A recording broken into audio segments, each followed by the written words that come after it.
started searching. And I thought, oh, we're doing a game of hide and seek, maybe I can help them a little. And of course, I could have led them to the hiding place in our house. And my mother saw that, saw my hesitation to go help them.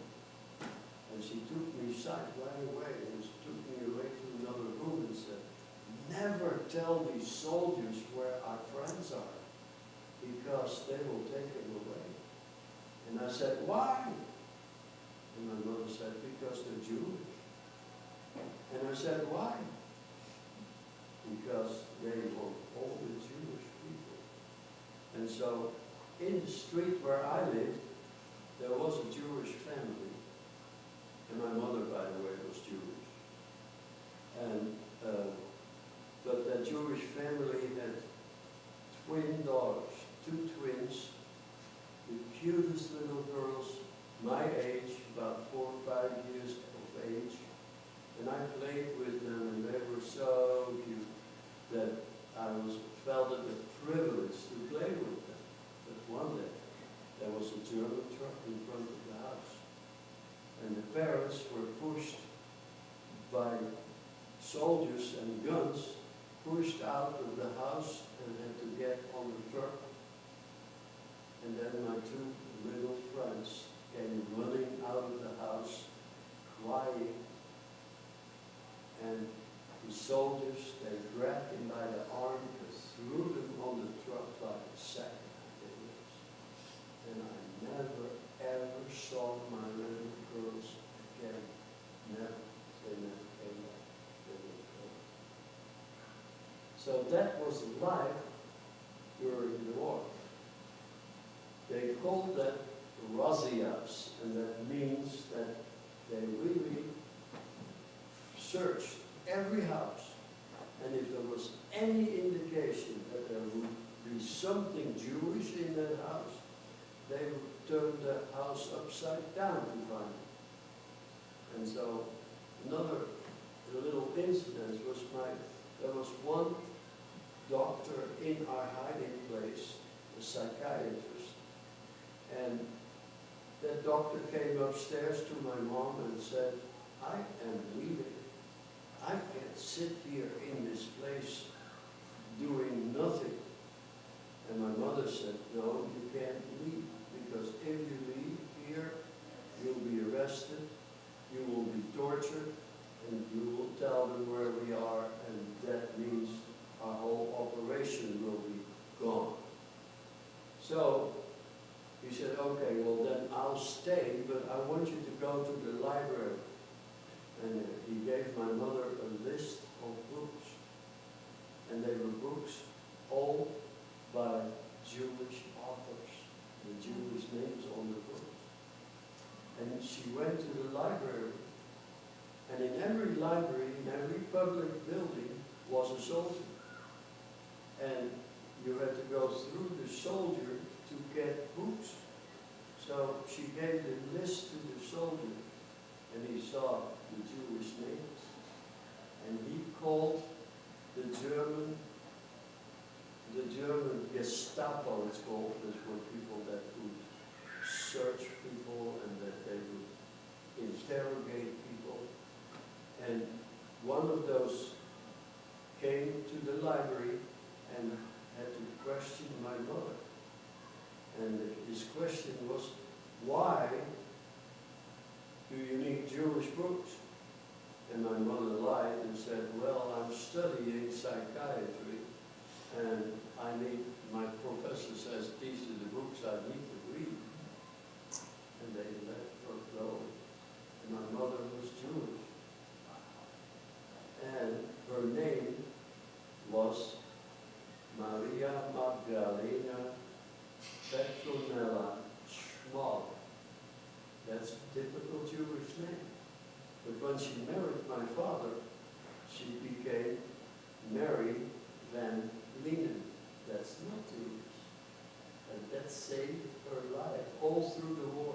That she married my father and hid her Jewish name.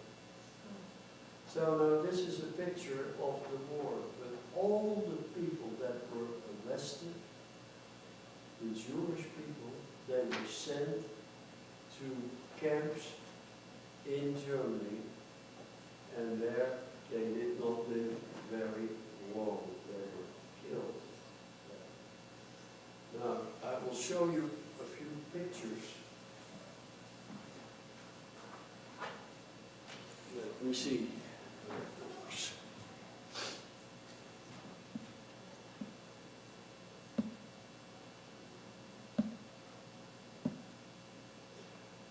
The Netherlands, that's the country where I lived.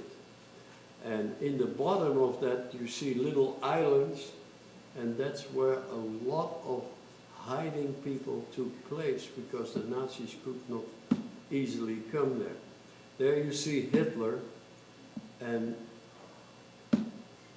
here you see the Nazis at the Dutch government buildings in the city. Beautiful buildings built in the 1300s. So like 600-year-old buildings. And the Nazis, they took those buildings and had brawls there, and they messed up all those government buildings, which was a horrible thing. But when the Germans came to Holland, they held big meetings, rallies, like you see meetings on television now with speakers, and you see thousands of people. The Dutch people went to those meetings of the Nazis, and they told the people that if you become a member of the Nazi party, you get privileges. And 15,000 Dutch people became a member of the Nazi party. And as a result, they had to help the Germans. They became traitors. They betrayed their neighbors. And then the Jewish people would get a letter in the mail that said, you need to be at that and that station at that time, and they were loaded on trains. And they had to wear the Star of David. The one is in Dutch and the other one in German. And this was a meeting of the Dutch people with the Germans, and they became members, and they became traitors. They trade your own neighbors. If there was a hiding place, they would. And the Jewish people were so badly treated. Here you see a sign, they were not allowed to go to the market to buy anything. And here, entire families, just the whole family, was arrested and taken to the camps and subsequently killed. This train car, I was on that train car with 200 people. My last book, the third book there, is called The Last Train to the Concentration Camp. You see it there on the screen. And that book deals with my family having been arrested and put on that train, and 200 people on that train car. That's impossible. We were squished together so tough that I could not, as a little boy, 5-year-old at the time, I couldn't even move my hands. So tight, and it took 4 days and 4 nights. That was horrible. Now that's, in short, my talk. That's me. That was me when I was 4 years old, and I was waiting for the soup kitchen to get, and there's the other next picture is me and my father and the bicycle. And we were riding that bicycle almost every day. And I was on the back of that bicycle packed with all the fake material. And then children had the hardest time because food was so scarce, and then they were hungry all the time. And the propaganda of the Nazis was, if you get food, you need to share it with others. And there was so little. There's the soup kitchen, where the big pot there sometime was taken by the Nazis and taken away from us. And this is how a train ended up in a camp. And oftentimes people died on the train and they came out of the train dead. In the train where I was in, the 200 people, 30 people came out dead. They died because standing on that train for 4 days and 4 nights, that's almost impossible. And there was no toilet stop either. 4 days and 4 nights. This is the orphanage that I told you about. That picture and the picture of myself, I never saw until I started writing my books. I found them in the archives in Amsterdam, in Holland. And that was amazing. It was in the newspaper. This was the camp that the Dutch government built for the Jewish people. And they were there for about 4 years, 20,000 Jewish people. And then the Nazis came and found that village and made it into a camp, Camp Westerbork. The 2 kids that were sent to a concentration camp by themselves. And here in the very right-hand corner, that's me standing there, and I was sent by people, spy on the Germans. I was a little spy as well. And that's the inside of that camp that became a concentration camp in Holland. Then, of course, the end came, luckily. And that door was the door when the people, the resistance people, were arrested. They were tortured in that jail. And if they came out of that particular door, there was a fire platoon. They were killed, shot to death out of that door. And this was life in the concentration camps. You see how skinny that man is? Just horrible. And there one more time, the train with 200 people on it. That's where we end today. But I urge you, if you get your parents to buy the books, you will read so much more and very interesting stories. I always tell any schools, the kids get the books with their parents. The parents read them, but the kids should also read them.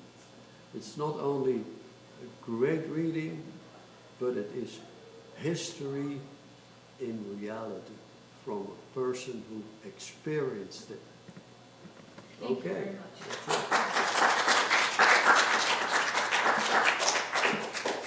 Guys, we will head into the central wash. Please be very careful. Not you. Yeah, we're just finishing with the same. Yes. And so students, if you will please avoid the corridor. Thank you. Thank you very much. Yes. Thank you.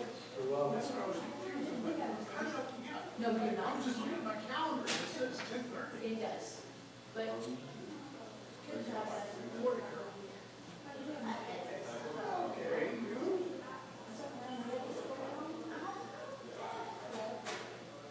The time is 10. Oh, I'm sorry. Yeah.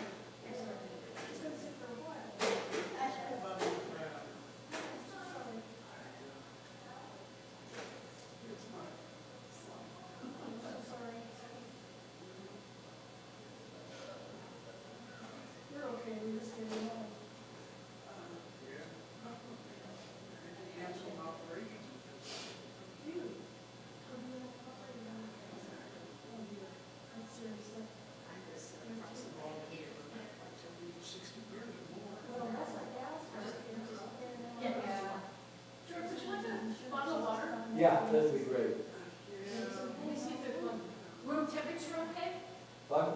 Is room temperature okay? Yeah, that's right. I don't know, he said he's in the room. Hello. Hi, Carolyn. Hi. I saw you walk in. I know, a bunch of us were sitting waiting. Hi. There we were, sit back. I thought so. I've got this as a spare.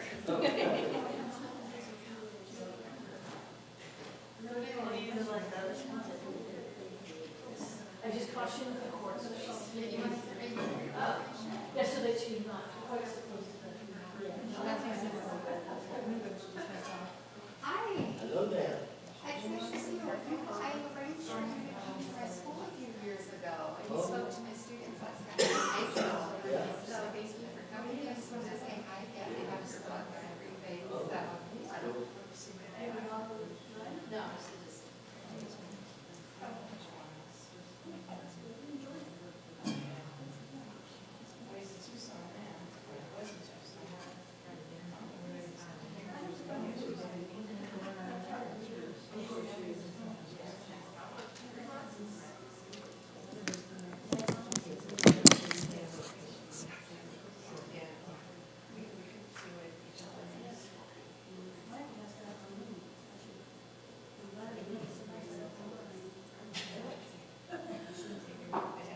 Well, I'm using GPS to see my daughter. You have to use this. I use GPS and some places has all I ever. What's GPS? No, it's on my phone. Yes.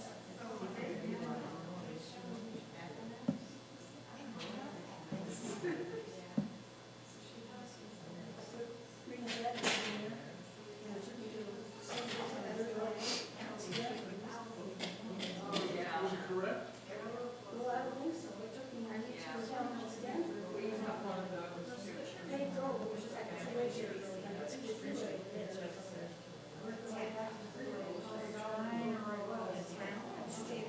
Stanford.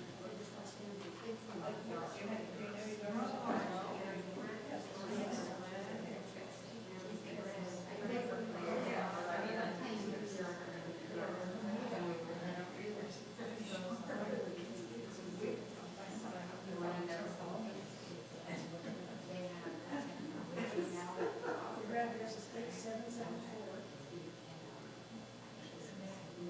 East Chimney Springs.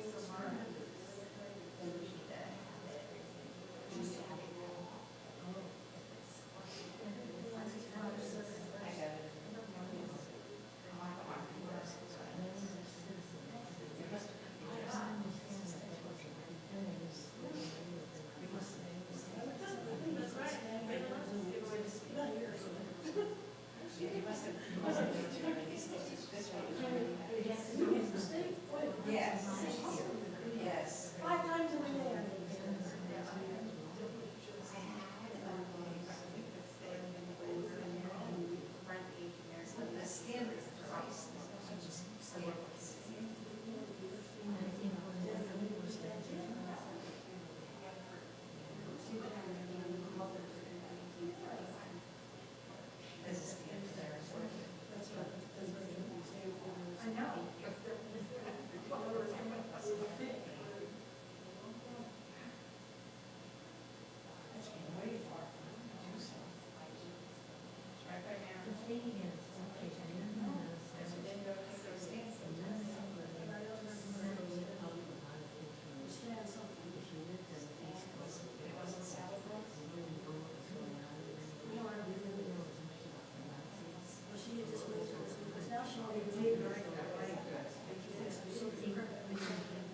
Yeah. Okay.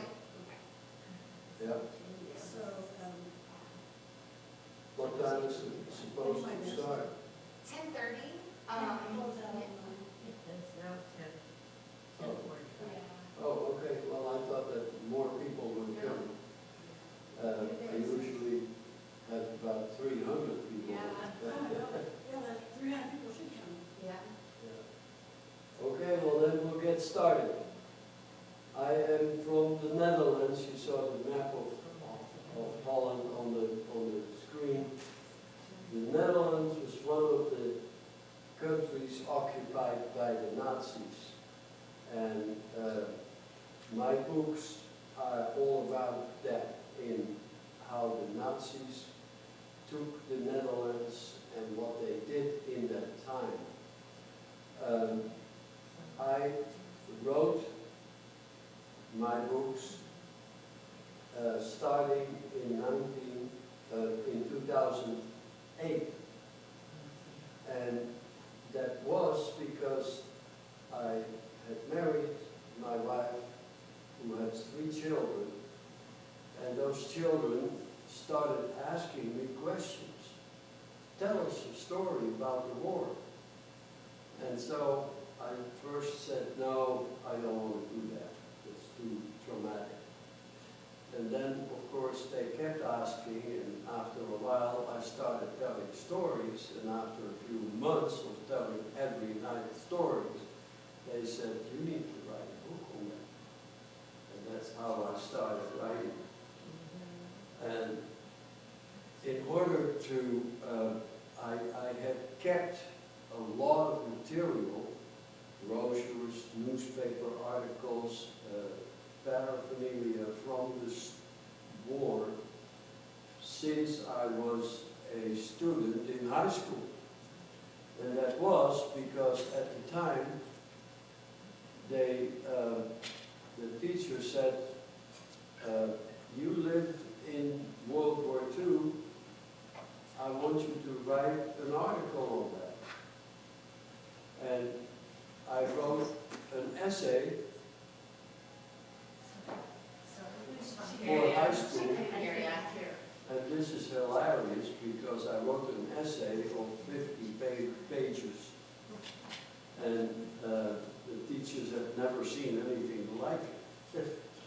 And that's when I started gathering material as a high school student. And by the time I came from university and started working, I had a whole box full of information on the war. And that box I kept forever. And when I started writing, that box was here, I was here, and the box was in Holland. So I had to go back to Holland to get my box with the information to write the books. And I also went to the archives in Amsterdam on the war, because there's a picture of me on the screen. I don't know whether you've seen it yet, the little boy. I found that picture in the archives in Amsterdam of myself. And that was simply because I was waiting for a soup kitchen to get a pan of soup. And a lady came with a camera and said, I want you to stand aside, I want you a picture of you. And I said, why? I was 4 years old, and I was very, very outspoken. I said, why?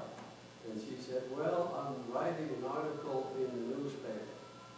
And that was in 1944, when I was 4 years old. So I knew that I had to look for the newspapers of 1944, and I found several pictures that I used in my books.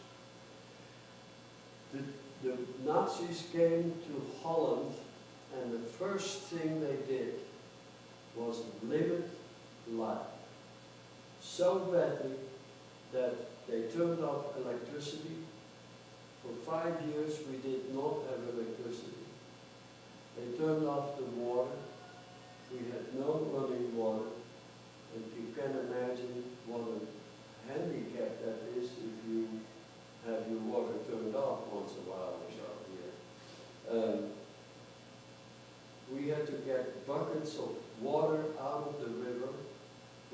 filthy water. And my mother had a special pillowcase that she threw the bucket of water through that pillowcase, and the rough dirt came out. And then she did it again, and the finer stuff came out, and then we had to boil that water. But there was no way of boiling other than an old-fashioned pot stove on fuel of wood and paper. You could not buy any fuel because the Nazis used it all. And fuel meaning wood, paper stuff, oops. So,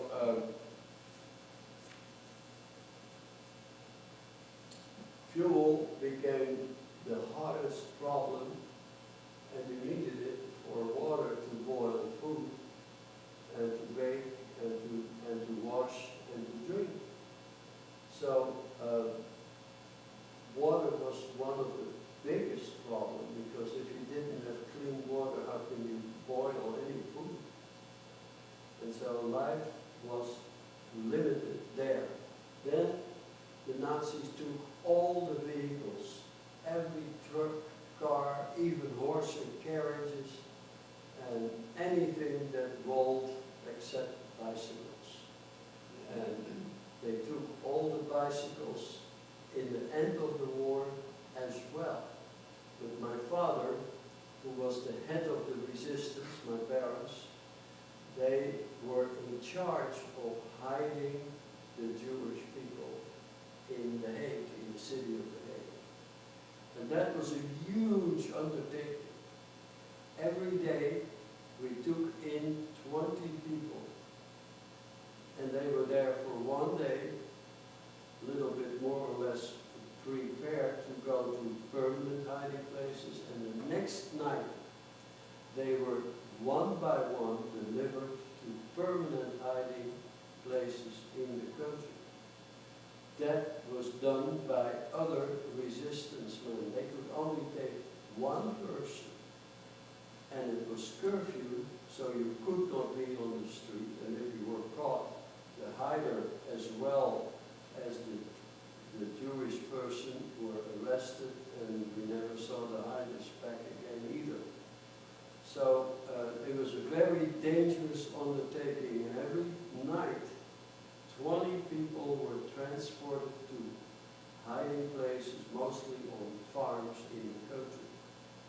And the hider or the guiding person would take his bicycle with him, walk the person to the hiding place, and then ride his bike back, all in the night, all having to escape the Nazis that were on the street riding around in trucks and motorcycles. It was so dangerous, but it happened every night. Every night we had transportations. On those farms, they had plenty of hiding places, haystacks and haylofts and outbuildings and stables and storage buildings. And so one farm close by the city, they had a haystack, and a haystack is like 4 poles with a roof, and that roof could be lowered and risen with ropes. And so if there was a little hay, then it was low, and if there was more hay, it went higher and higher. And in the middle of the haystack, the farmer had kept a hole, and in the hole was a ladder, and the hiding place, you had to go down, first climb on the hay, climb down the ladder to the hiding place underneath the haystack. That was very clever and very, average 75 people were in that hiding place. But in the end of the war, we found out that we had more than 2,000 people go through our house to hiding places. So first time I was 3 years old, and the soldiers came to our house to search our house. They would cordon off a whole street with trucks on the ends and soldiers, and then they would go door to door. And if they didn't open the door, they would shoot it open. And they get into the house and to every door and every place that they could find, and knew where there were, for instance, hatches to the crawl ground or underneath the house. My father, we had a hatch too in one of the rooms, and my father made a concrete box underneath it. And so when the Nazis came and found that, they opened it, they shot into it and got puffs of dust out of it because that was concrete. And so they gave up searching because there was no way they could get underneath the house, they thought. But there was, because in the bathroom we had one whole wall that would move. The whole wall was to the side, and there was a staircase going to the, underneath the ground, underneath the floor. So it was all very dangerous. When some soldiers came to our house, they were greeted by my mother, who opened the door, and then they came in. And the first time that happened, I was a little boy, and I looked up to those soldiers. I thought they were beautiful. Uniforms with copper and guns, and you know, as a little boy, that's something exciting. And as a result, I thought they started searching the house. I thought they were doing a game of hide and seek. And so I thought, I'm going to help them a little. And my mother saw my hesitation to go over to them. And she took me by the hand and took me to another room. And she said, never tell the soldiers where our friends are. I said, why? Because they're Jewish. And I said, why? I didn't know what that meant. And my mother explained why that was. And as a 4-year-old, I found out what was going on in the world, the Jewish people. In Germany, it started in 1938. And it started by one particular event. And that event was done by a young man, 18-year-old young man, dressed in black, with mask on, and that group, in every town in Germany was a group like that, and they called those Antifa. You hear that word now? That was when Antifa began. And similar guys here in this country are doing rallies and riots by the name of Antifa. That night, that particular night in 1938 was called the Night of the Broken Glass, or in German, the Kristallnacht, the Night of the Broken Glass. And what they did in every city, they went to all the Jewish establishments, the stores, the businesses, and their houses, and broke all the windows. And they burned down synagogues, and they killed rabbis, and they killed Jewish people who resisted.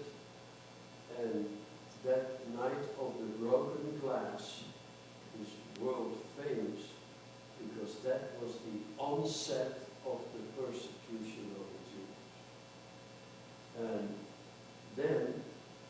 Jewish people in Germany, realizing what was going on, the ones that had money bought tickets to Venezuela and Brazil and Canada and America, and they fled. But those that could not afford that, they had to flee, and they were going to all the countries around Germany. And they were still independent. They were not taken by the Nazis. The war against other countries started in 1939, a year later. And so hundreds of thousands of German Jews were fleeing at night, trying to get out of the country. The Dutch government at that time said, when the flood of Jewish people came into Holland as well from Germany, the Dutch government said, we need to do something for them. We'll build a village. And they built quite a nice village with a theater and a concert hall and a synagogue and a farm. And in a period of a year, that village filled up with 20,000 Jews from Germany. And that was in the year 1942. And the Nazis had never found that village until then. They started in 1940 in Holland.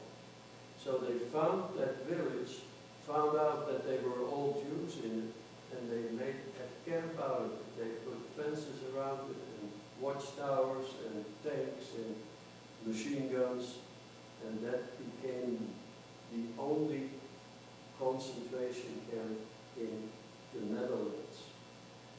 And then all the Jewish people that were found in the cities were sent to Camp Westerbork, village Camp Westerbork. And I do a tour to Holland once a year for my readers. People that have read my books, they want to go see it, see Holland. And so I do a 10-day tour, and we go to Camp Westerbork because it's very impressive. A train once a week will come into the camp, load up 200 people or more, and take them to Auschwitz. So the camp became actually the start for the transportation to the camps in Germany. That was an unintended consequence of the Dutch government building that village. And that's very sad. That is a very nice wonderment because they have 2 acres of bricks, and the bricks are sitting upside up, and each brick has a name, a Jewish name on it. And there's 2 acres close together with the names, and that's the only place where you could find who was there. And also, they had the bricks, the tallest bricks were the oldest people. And then when the younger immediate age, they were lower, and the children were just an inch high out of the ground. So it's very, very, very painful to see that. Very impressive. Anyway, that's the trip to Holland, and that is fantastic. But you see every place that had to do with the war, but also from before the war, old government buildings and old villages where people are still wearing uniform costumes, wooden shoes. Very nice. Anyway, the war had a lot of problems, every man of 16 years and older had to work for the Nazis in factories 4 hours a day, 7 days a week. And those 4 hours changed every week. So you couldn't even make a plan for next week going somewhere because you never knew when you had to work. And if you walked on the street at the daytime, going to a store or going somewhere else, or going to their work, the soldiers that stopped every man on the street, everywhere they walked on the street, and asked for their work card. And if the work card said that they would be at their work at the time when they were on the street, they were arrested and sent to work camps in Germany. And those people, we never saw them again. They killed them, they did not feed them. And there's interesting stories about all those situations in my books. Each book has about 60 chapters, and each chapter is a real story of what happened. And there's 3 books, so there's 180 stories. And that's why I'm always recommending get my books and read them, but also let your children and your family read it, because that is a piece of history that is so detailed that you learn it all. You read it, right?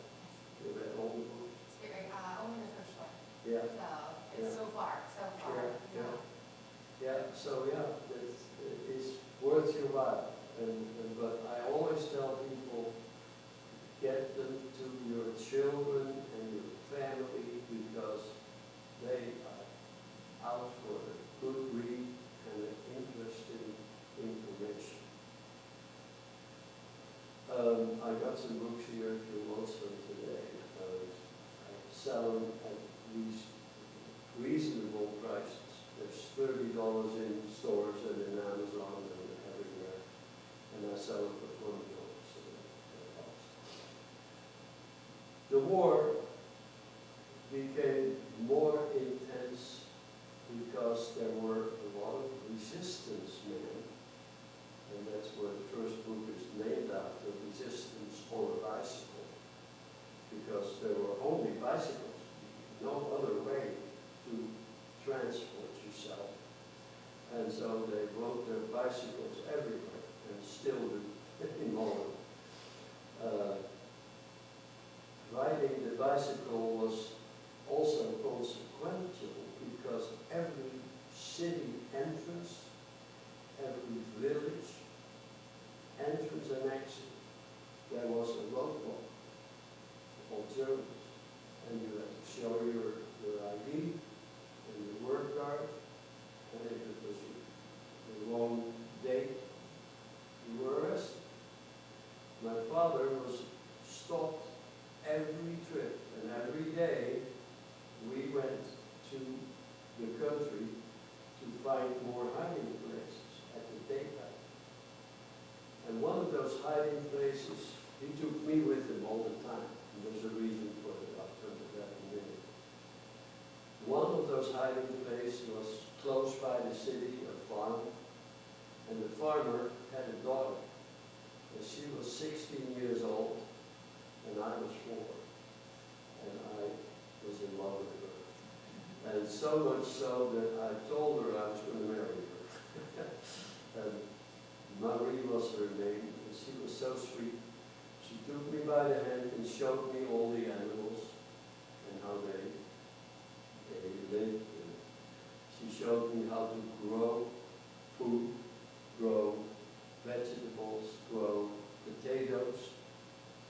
And she taught me all that. And grow flowers and win seeds from vegetables and seeds from flowers. And on that farm there was a long line of marigolds, this tall,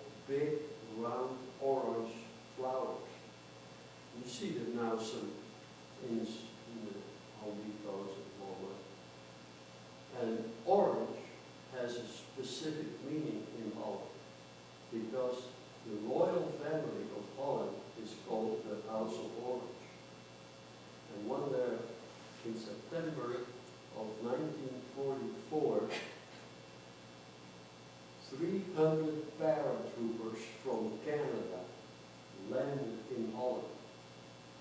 And the war was still raging, and so they landed. And paratroopers cannot have more than a handgun and a rifle. And they had to fight against the Nazis who had tanks and machine guns. But the news came through the country, we're liberated, we're liberated. The 300 paratroopers, they could not fight the Nazis. They came in Arnhem, the city of Arnhem. And there's a movie about that called A Bridge Too Far. If you ever seen it, if you don't, see it. You can still get it from Amazon or from bookstores. That's where the Canadians landed because they had to defend that particular bridge. That was the only bridge coming from the south and outside of the country into Holland. So, but the news came, we're liberated, and everyone went on the street. And they were dancing on the street and singing the national anthem and having flags and wearing orange as much as they could. And I had in my backyard grown those marigolds. And I picked all the marigolds, cut them, and went on the street and sold them for $1 a piece. And then I decided, when I was out of them, to grow many more for another time. But after 3 days of dancing in the street, the soldiers came back on the street and were shooting people if they didn't go home. And so that day, that Tuesday was called Frenzy Tuesday, because the Dutch people went into a frenzy of being liberated, but it took 8 more months before we were really liberated. In my talks, I always talk about food because food was so scarce. It was taken by the Nazis. Why? All the men in Germany, all of them, were soldiers. And they had to go fighting, and they had no time of creating food or tending farms or anything. And the women at home had children at home, so they could not go to factories or bakeries or so. So food became so scarce in Germany. I read a book on it, how a family in Germany coped through the war, and they were Seventh-day Adventurists, and they had all kinds of food rules and everything, and how bad their life was just as bad as in the occupied countries. But the Nazis in the countries, in Belgium, France, wherever they were, in Holland, they stole all the food. Any factory, any farm, they took all the food and took it to Germany. Even the cows, the animals at the farms were systematically loaded up on trucks and brought to a slaughterhouse and slaughtered there, and then they had what we called ice cars that was train cars with blocks of ice to bring them that slaughtered meat to Germany. We hardly got anything over. So that's how scarce food became. And people started really becoming inventive about it. One day my father came home with a sugar beet, this big. And he put it on the table, and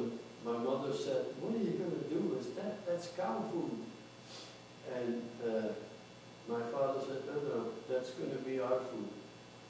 You boil it, and if you boil the sugar beet, cut it in pieces, you boil it, there's a syrup coming to the top. The sugar in the form of syrup. And that syrup was scooped off, and then my father made candy out of that, but also used it as bread spread. But there was no bread, but the pulp of the beet that had been boiled was mixed with a bit of flour that my mother very carefully saved, a handful of flour in it, and she baked pancakes out of that. But they were so hard that you could knock on it, it sounded like wood, and it was that tough. And then with some of that syrup on it, it was food. It became, you could gnaw on it for days. I got one little piece like that, and I had it for days, eating, gnawing on it. That was food. Then other food was made in all kinds of ways. One day, once a week, a whaling ship came into the harbor with a whale, and the whale was cut in pieces, and the meat was available for the public to buy without stamps, without food stamps or anything. But there was one bucket that nobody wanted to look at. It was a bucket full of whale liver, and it stinks to high heaven, and it is horrible to see bloody liver. That my father said, "How much you want for that?" And the whaler said, $10. And my father said, "Keep it for me, I'll come and get it every week." And he came home with a bucket of whale liver. And again, my mother said, "What are you going to do with that?" And he said, "Boil it in water. And if you boil liver, there's an oil coming out of that. And that oil is liver oil. And it's very healthy. And it is omega-5, which almost everyone still takes nowadays. And so every night, I had 2 brothers and 2 sisters. We were standing in line, and my father had a bowl of that stinky oil, and he put a spoon in every face. It was horrible, but it kept us alive. And the liver was boiled and ground up, and with a little bit of lard through it, it was put back into the intestines of the whale, and we had liverwurst. And that was tasty. And I like it till today. I buy it every week. Liverwurst. And as a little boy, there was a butcher after the war, and whenever my mother went to the butcher, she took me with her. And the butcher would always ask, "Would you like a piece of liverwurst?" And I always said, "Yeah." So again, out of the war came also things that were used later in life. The war ended in 1945, and all the stories are in between 40 and 45 in my books. Great stories, very interesting stories, very daring stories, very scary stories, very sentimental stories of what the little boy did. My 2 brothers and sisters were older than I, and during the wartime, the kids could not play on the streets. The trucks and motorcycles and soldiers were always racing around. That was hard. All the parks were closed, all the schools were closed for 5 years, and so the kids had a hard time. They could not do anything. And the farmers in the north of Holland, in Friesland and Groningen, they said, send your city children to us. And out of all the cities, trainloads full of kids were sent to the farms. And it was done very practically. They had a tag on them with their picture and their name, and also the name of the foster parent where they went to. And when they came to the station, the foster parents had the kid's name on the tag. And that's how they met up. And my 2 brothers and 2 sisters worked in the farms for 3 years. And they came back after the war very healthy. They played on the farms with the animals, helped a little on the farms. My 2 brothers and 2 sisters were separated at different farms. And they learned the Frisian language because that's a separate language. And when they came back, they were very interesting stories telling to me, because I was too young during the war to be in that program of foster children. When the first train went, the German governor appointed by Hitler came to say goodbye. The hypocrite came to say goodbye to these kids. And on the train was also 6 soldiers, German soldiers. And this is nasty, because they went to read every name on the tags of the kids. And if the name was Jewish, they were taken aside. And out of the whole train of about 200 kids, they picked out 15 children that were Jewish. And on the station, when they ended up, the soldiers had those kids taken aside, and there was one of the foster parents who saw the kid that he was going to get, and he protested against the soldiers, and they shot him right on the station.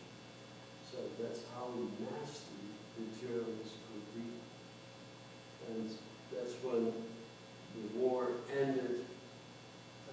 There were also the traitors, because in the beginning of the war, the Nazis held rallies in Holland. And the posters they had all over was become a member of the National Socialistic Party, for short, Nazi Party. Unfortunately, you hear those names still here now. The National Socialistic Party. What's happening? Anyway, those people became traitors. And you could not know who was a traitor. And oftentimes, at the daytime, there would a person come to our house, and my mother would open the door and say to that person, run.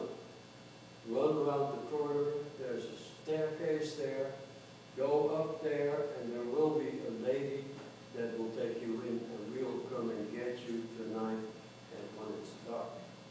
And that was because when the person came to our house, across the street, there was a traitor. And he immediately notified the soldiers, and they came, after that person had run away, they came to our house again and again to search our house. Those and many more stories are in my books. What time do I have? Until they tell you they're getting up to leave. Okay, good. I can talk for 3-4 hours if. Okay, well, no, hold on, let me look again. But we do have enough time for folks to be able to buy books. I have a check for 3 right now. Okay. The situation so hard that the resistance in every city had a leader, and those leaders held meetings. And in one razzia, there was a Dutch doctor who was sent with a group of Jewish people to a concentration camp. And when he came into the camp, this doctor, they asked him, "What kind of doctor are you?" And he said, "I'm a specialist in venereal diseases." And they said, "Oh, we can use you because we have a big problem with our soldiers with that." And so he wasn't a doctor in that at all, but he played the role because he knew there was a way. And so they took him and put him in this little room, which he could make into a clinic. And the first day that a new train came in, he was told to look through the crowd for sick people. And we found several young girls that he asked, have you got an illness or so? And one girl said, "Yeah, I have syphilis." And he said, "Oh, I want to talk to you." And after a while, he took that girl to his room there and told her what he was planning to do. And after a while, he had about 6 or 7 girls, and they were all healthy girls.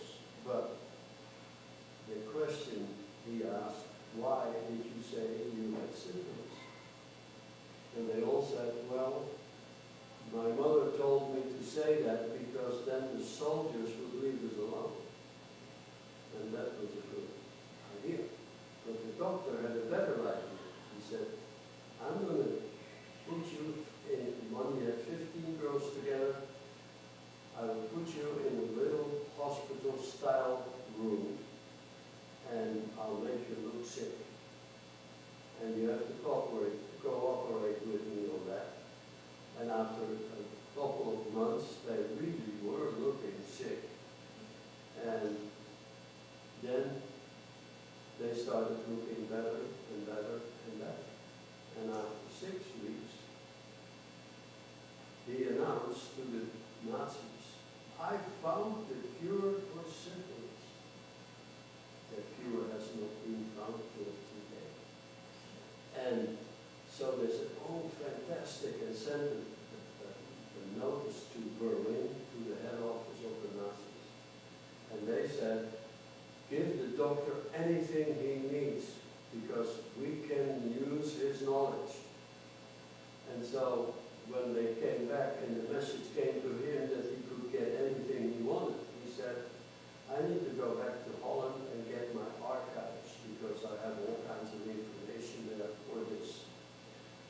And they allowed him and brought him back to Holland and to the hospital where he had archives, but they had nothing to do with that syphilis.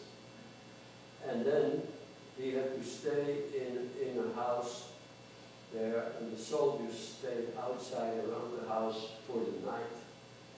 And all the resistance men of the country were asked to come that night to that house. And there, the doctor was able to tell all these resistance men what was happening in the concentration camp, and the world did not know that there were gas chambers, and they did not know. And the news went out from that meeting all over the world, and that was in 1943, and that message was the reason for the United States to create the Allies and get all the countries together and liberate Europe again. So that was the cause of that. The doctor had to go back to the camp. And when he came into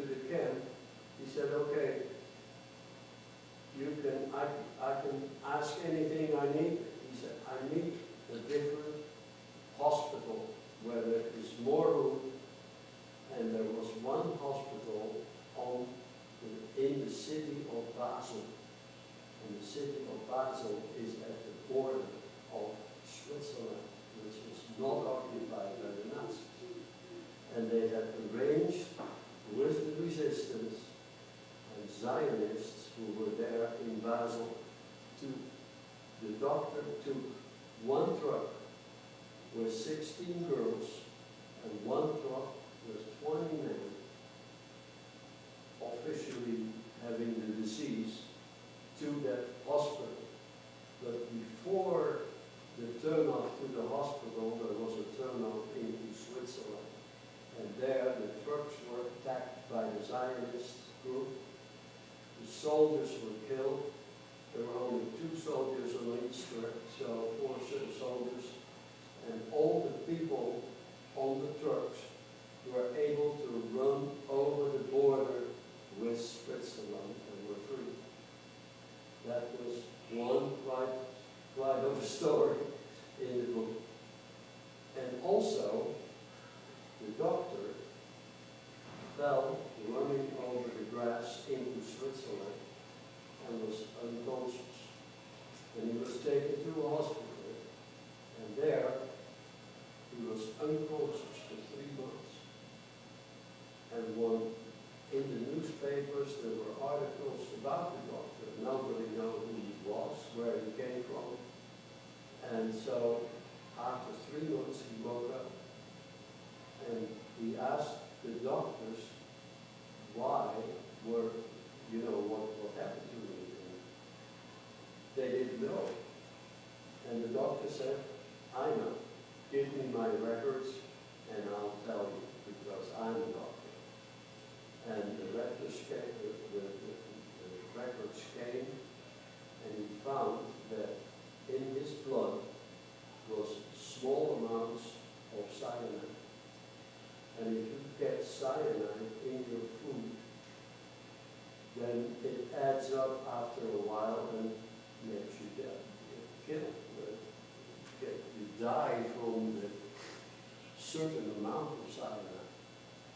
Well, he was almost at the border of getting the maximum amount. And his fellow German doctors did that to him because they felt that they would be able to get the victory that he had over the disease. He came back. He was changed into a different name and was sent but the Nazis were after him. Already when he was still in the hospital unconscious, they were already trying to catch him. And he had changed his mind and was shipped to Israel. And he became one of the first doctors in the camps there. So that's a very heartwarming story, but very interesting because it was an international effect.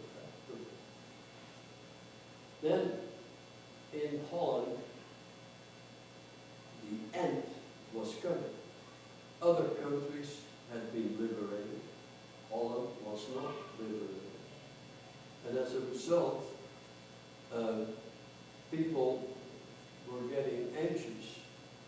And my father found out that one of the hiding places had let people go. They said, well, the war is coming over, it's almost there, the Americans are coming in. That's the title of my third book, or second book, The Americans Are Coming. And so they found out that a group of Jewish people in a hiding place was able to go home, and they were arrested still in the last weeks of the war. And my father made the decision to go to 52 hiding places they had at the end, to visit them all, and he went on his bicycle with a colleague and rode to all those hiding places. But my third group, the last train to the concentration starts with a German Gestapo man in his office, walking up down his office saying, "I've got to catch that guy." And that guy was my dad. And he ordered 2 trucks with each 16 soldiers, equipped with binoculars, and the 2 trucks followed my father for 2 weeks while he was visiting all the farms. And whenever he had visited a farm, 2 days later he heard that the Nazis had entered their farm and tried to but they were warned, and most of the farms had abilities of moving them out of at another place or hiding them tightly. And so that way my father's trip of 2 weeks visiting them all paid off. But because of the binoculars, they could stay a mile behind my father and saw everything with all their eyes, you know. So my father came to one place that was a chicken farm. And there were chickens, pens as wide as here, this building, and 15 of them in a row. And he saw the people, the Jewish people, walking in between those chicken pens in the grass. And my father walked to the farmer and said, "You can't do that. The Nazis are coming. They will find him." So instead, he said to the farmer, "We have to get him out of here right away." And they loaded that night. They took him to the local village, and there was an old church, and my father asked, "Can you have 74 people in the basement?" And the man says, "No way, no way, because the local secretary of the city is a traitor. And if he sees any activities, they come with his truckloads full." And so they had to take those people 10 more miles to another farm, and that farmer, when they arrived, said, "I don't have a hiding place on this farm. These are all open buildings, and there's no place, no lofts or anything to hide people. But I have an old farm, an old building, big stable, down in the meadows, another mile from here, surrounded by trees, and you can't see that building. There you can bring it." So they brought 74 people to that building. There was a water pump, and that was all. And there, when my father had brought them there, he came back. He had his bicycle with him, and he parked the bicycle with his colleague. They left 2 bicycles by the door and went into the stable. And as they walked into the stable, the 2 German trucks came rolling in. And so they had to find a place in that stable, and there was no place. So finally they found the back door and ran out of that, hoping there was a hiding place behind it. There was not a tree or a bush or anything. Except finally they found a hatch in the floor. And they opened the hatch and jumped into it.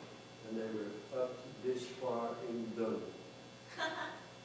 And they waded through it to the back wall, closed the hatch, and heard the trucks coming back.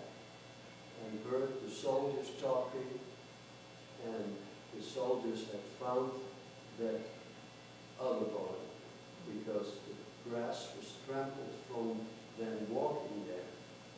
And so they followed that path and found him, and they brought him back to the farm, and my father and his colleague heard the trucks leave, and they still stayed there for hours in the dung, and then they said, "Well, they're all gone." What they did not know was the captain of the Nazis said to 4 soldiers who stayed here, "Those 2 guys we're looking for, they'll come back, their bikes are here. They'll come back when don't see us anymore. So you 4 soldiers, stay inside, be quiet, don't walk around. And after hours, my father and his colleague came out of it, went into the stable to hose each other off, and then they were surrounded by the 4 soldiers. And they were taken to the city, to a jail, and in the jail they were tortured for 5 days. Tortured so severely that they picked up my mother. She took me with her because I could not stay alone at home, because at that time we did not have Jewish people anymore, but we had shot down flight crews that were shot down and picked up by the resistance to keep. And so I could not stay home, and I went and I found my father laying in a puddle of blood, horribly. My mother brought fresh clothes, washed him, cleaned him, bandaged him, and closed him again. And when she was done, after many hours, I had been crying my heart out for what I saw. And then she said to the soldiers, okay, you can bring me home now. And the soldier said, no man, you're going on the train here. And that's the route, the last train to the concentration camp. We were put on a train car, 200 people in one train car, standing room only, so tight that even as a child I had my hands down and could not move them up. And the train started going and stopped sometimes for hours, and then went again and again, and it took 4 days and 4 nights for 200 people in that train without food, without drink, without toilet. And finally we ended up in Bergen-Belsen in North Germany. It was the last concentration camp left over. And we were put in that camp in barracks that were already loaded full of people. I remember I was just hanging against the wall and slept there, standing up. And after the second night, or during the second night, I heard gunshots. And I looked through a little crack in the wall, and I saw the best side of the war, a whole column of trucks, Allied trucks, British Army, coming into the camp to liberate us. When the train arrived, 30 people came out dead out of our camp. And then we were put in that barrack, and when the liberation came, they brought food, they brought clothes, they brought everything that we could use, drinks, and there were medics on the trucks and medications, and they started feeding all the people, and they could not feed people enough.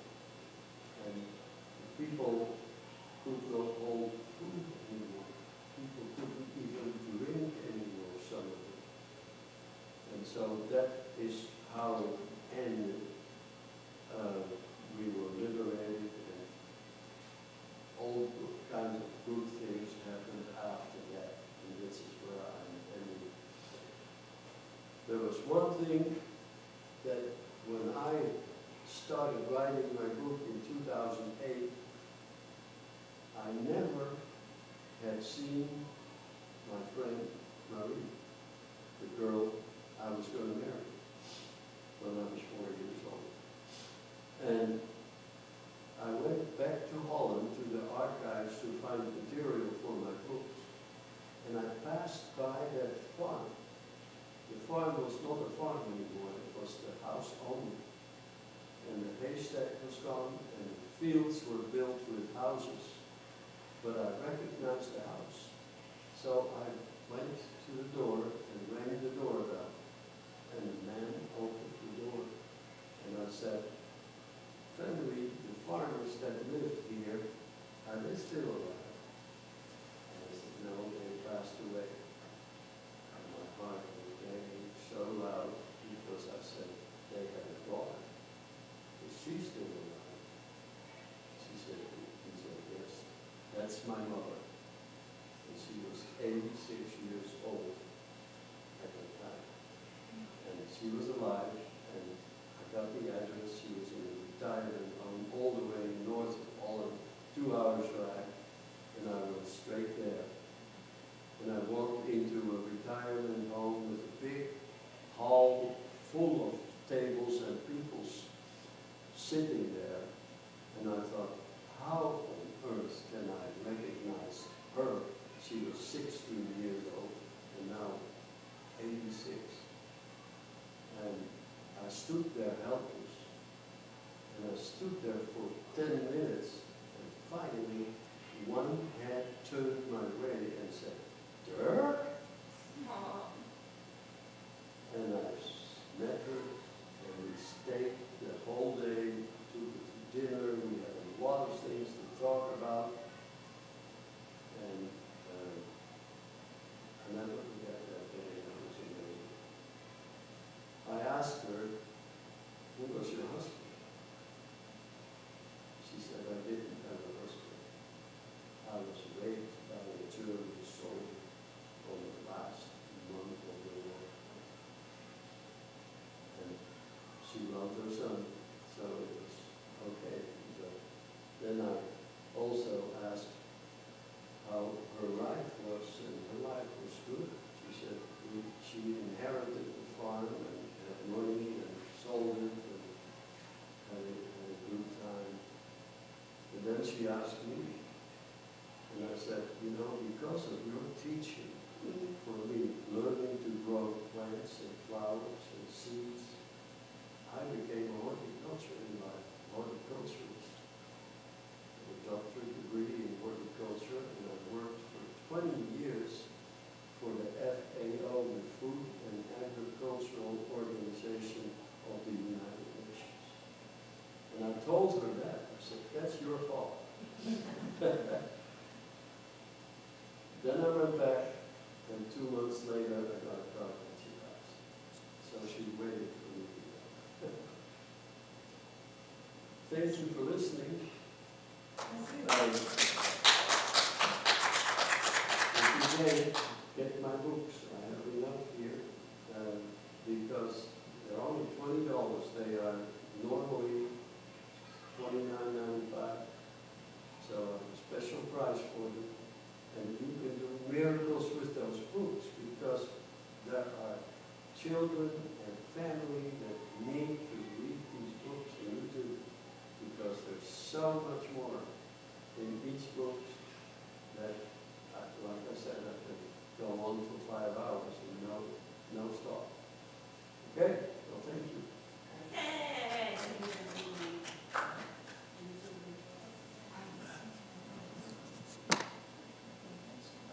I can take credit cards as well,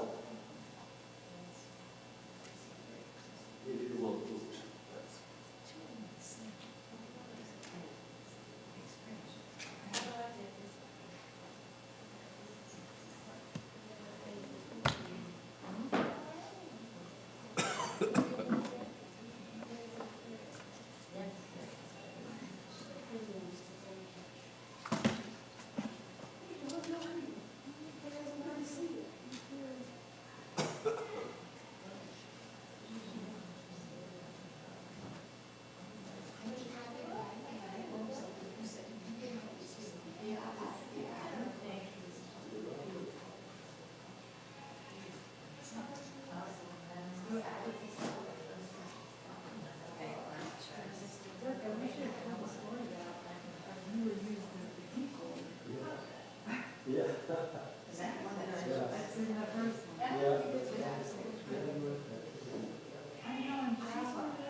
know, I knew, yeah. I'm okay. Yeah. Took me 10 years to get you to come speak, as far as the turnout was. Not really your next officer from there. Oh, don't. Yes, I know, he said the same thing. Oh, he said he didn't want to hear about me. I'm sure he did. That's interesting. I've always been on the other side. It's pretty strange. You have three? Yes. Next to you, Yeah. And this was for Joe, let me check. I think that's for Joe, and then I'm gonna work out. But I'll go. They look exactly the same. Well, I had to check that one time. I knew it was reason to choose. I didn't notice that. Oh, Hers is probably nicer. they're all street.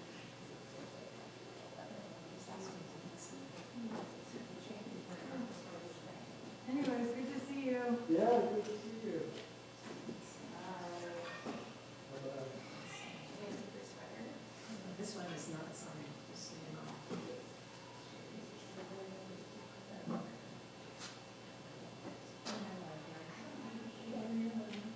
We'd be happy to. My grandson doesn't know how to read it. Oh, yeah. He's too young. Well, that's what it is. I think it's pretty big. Mine's only 19 months. It's not a big Doesn't deal. have any yet? Oh, no, the hair finish. Must be his mother. We're trying to get it to say grandma. There's your card, and there's your receipt. Okay. Now it goes fast to food. What? So,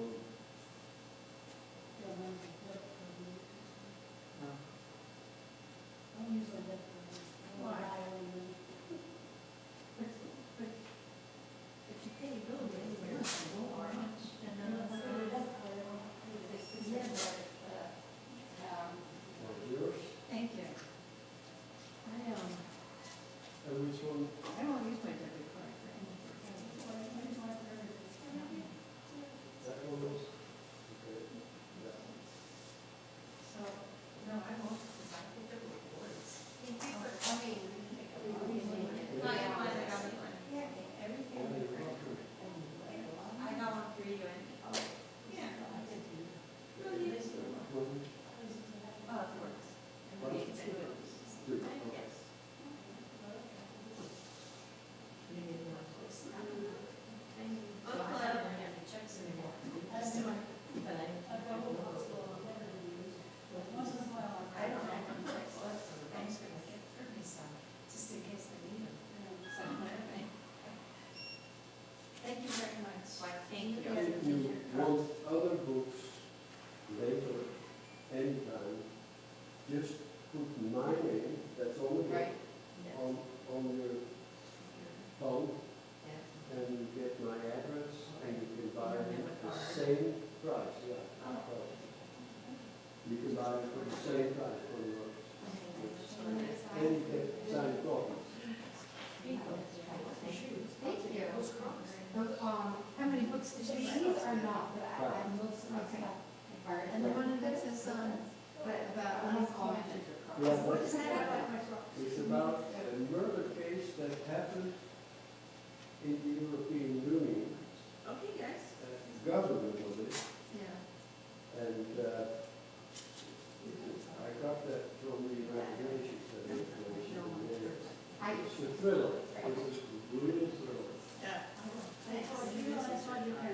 Okay. This is your copy. When do you do the trip? Okay. Where's there information about your trip to Holland that you do every year? Yeah, that's also, I have a brochure in my car. Oh, okay. Yeah, do you have it on your website or Yeah. no? Okay, Yeah. it's just started, but I've done it 10 times already. Amazing. That would be an amazing And I experience. do it in the spring when all the tourists are in. Oh my goodness. So beautiful. Yeah, I definitely would be interested. Yeah, okay. All right. Absolutely fabulous. Thank you. I came all the way from the other side of Arizona. Just for you. Just for you. Okay, I'll walk with you and get you that. Thank you.